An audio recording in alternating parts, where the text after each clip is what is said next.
Hi, everybody. Welcome to Afterburner. I'm Bill Whittle. Well, surely the high point of the Democratic debate, if you're a progressive, and the low point, if you're someone with any moral or ethical core whatsoever, was when aged socialist Bernie Sanders waved the imperial hand and said that the country was not interested in Hillary Clinton's damned emails.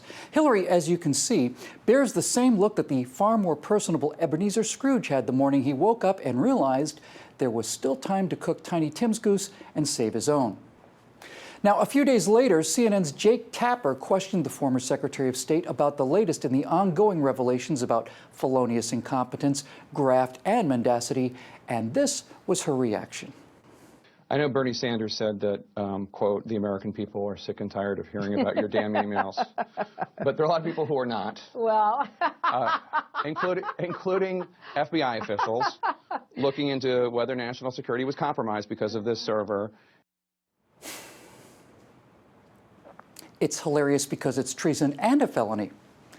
See how it works, though, for this thoroughly unpleasant, desperate, vain, and terrified felon asking such a question after being absolved from all wrongdoing by an identical moralizing goldbricker was so far beyond imagining that a long, cackling, forced burst of stage laughter was the only possible response. See how it works? If political rival Bernie Sanders was ready to forgive her, what else do you rubes and hayseeds need? Now, a year or two ago, I would have stood here and said it doesn't work that way here, that it didn't matter whether Bernie forgave her or not, or the president, or anyone else for that matter. Actual statutes, federal law, states that it's a felony to withhold official records regardless of their classification, and one of those statutes specifically states that either failure to turn them in or to conceal or withhold them in any way is not only a felony, it's a felony that specifically bars the offender from ever holding any office in the United States government for the rest of that offender's life. Now, a few years ago, I would have stood here and told you that things don't work that way because we're a nation of laws and not men. In other words, got law? That was a few years ago. Since then, we've seen this president simply state that his Justice Department would not enforce laws that the president found distasteful to his imperial self. We've seen the IRS, the EPA, and the FBI fully weaponized against his political enemies. We've seen him simply move the date of Obamacare legislation by imperial whim to a time more opportune to cover the catastrophic failures of its implementation. We've seen him fritter away and waste what was once the power, the majesty, and the prestige of the office of the President of the United States of America by inserting it into, convenience store robberies and science fair projects, and not using it to prop up freedom in Iran or to draw an actual and not a pretend line in the sands of Syria or on the fields of the Ukraine, for that matter. We've heard him say on immigration and many other issues that sure would be nice if Congress gave him the legal authorization for his whims, but if they wouldn't, then he'd just use executive order and dictate the law just like any other tin pot dictator. So let's just come out and state what we all know to be true.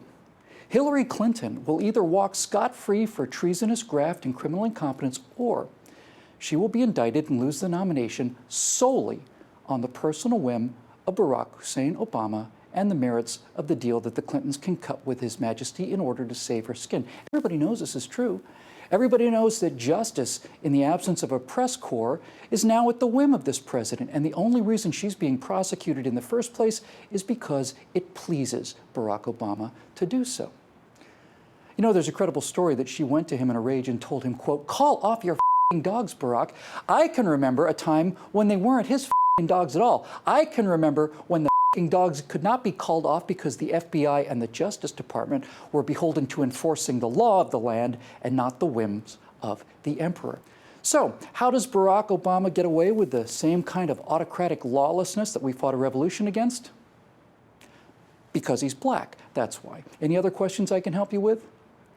He is the ascended wet dream image of every progressive reporter and editor and publisher or any of these other idol-worshipping adolescent girls that make up what was once the proud profession of newspaperman, and he's walking kryptonite to spineless, gutless Republican cowards who would violate their oath of office and abandon their souls too, apparently, before being willing to be called a racist for daring to oppose this lawless, naked power grab. Like Bernie Sanders and Hillary Clinton, Barack Obama claims to be a champion of the poor. But the moment he realized he was secure in his lawless immunity, in other words, as soon as he was certain he could get away with pretty much anything he wanted, we see the difference between his actions and his words. If he wanted to help the poor, well, he would help the poor. But that's not what he does. He does what he wants to do, which is travel the world in the biggest, most luxurious private jet on the planet and golf every prestige course on planet Earth with the richest, whitest people that he can find. Hillary Clinton violated federal law by placing hundreds and hundreds of State Department emails on a private server. Why would she take such a risk? Well, as it turns out, private servers are not subject to Freedom of Information Act requests. That's why.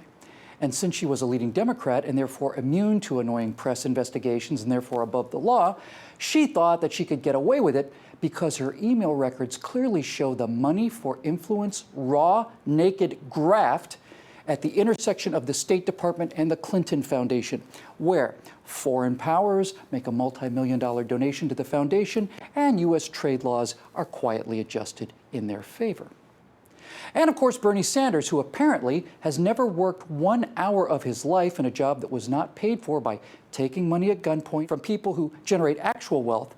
Well, he claims to be a Swedish socialist, but somebody who understands and is more than willing to enforce the idea that if you're going to take $93 from every $100 working people honestly make, you're going to need a little, motivating coercion in order to get away with stealing that much from the makers and giving it to the takers.